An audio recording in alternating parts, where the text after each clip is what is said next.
মুম্বাইয়ে হওয়া ভয়াবহ সন্ত্রাসী হামলায় সন্দেহভাজন তাহাওয়ার রানাকে ভারতের কাছে হস্তান্তর করেছে যুক্তরাষ্ট্র। রানাকে বহন করা প্লেন বৃহস্পতিবার ভারতের দিল্লিতে নামে বলে এক প্রতিবেদনে জানিয়েছে এনডিটিভি।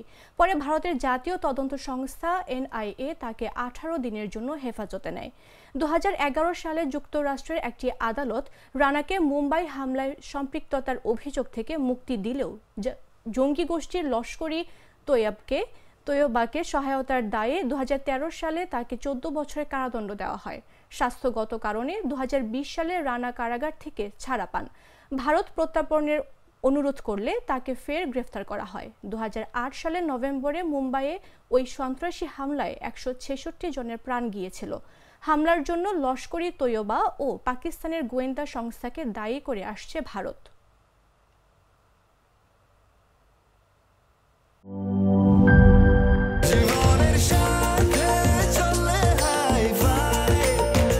স্বাস্থ্যকর অল টাইম ফ্যামিলি কেক, সব সময় অল টাইম হেলদি লাইফ।